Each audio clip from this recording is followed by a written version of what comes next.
আসসালামু আলাইকুম। আমরা আজকে যে বিষয়টি নিয়ে সচিত্র প্রতিবেদন আপনাদের সামনে উপস্থাপনা করছি সেটি হলো রাস্তা বা রোড এক্সটেনশনের হওয়ার কারণে বাড়ি অথবা ফ্ল্যাট কিভাবে ঝুঁকিপূর্ণ হয়ে গেছে এবং ডিসমেল্টিং হচ্ছে এবং উচ্ছেদের মতো দুরূহ অবস্থায় পড়ছে।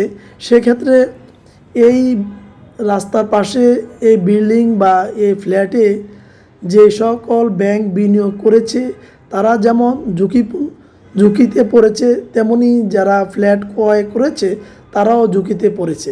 তার মানে কি, আমি যখন ফ্ল্যাট ক্রয় করা হয়েছে বা বিনিয়োগ করা হয়েছে তখন যদি আমি এই ডেভিয়েশন এবং রাজুকের নিয়ম এবং মাস্টার প্ল্যান দেখে যদি আমার বিনিয়োগ এবং কনস্ট্রাকশন কাজ করা হতো তাহলে আমার বিনিয়োগটিও ঝুঁকিপূর্ণ হতো না এবং আমার বাড়ি বা ফ্ল্যাটও ঝুঁকিপূর্ণ হতো না বা আজকে উচ্ছেদের শিকার হতো না।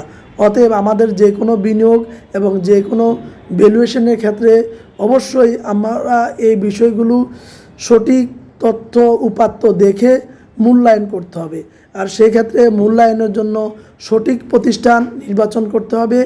দক্ষ প্রকৌশলী ও দক্ষ ভ্যালুয়ার, দক্ষ সার্ভেয়ারের মাধ্যমে এই বিষয়গুলো নির্ণয় করতে হবে। ধন্যবাদ।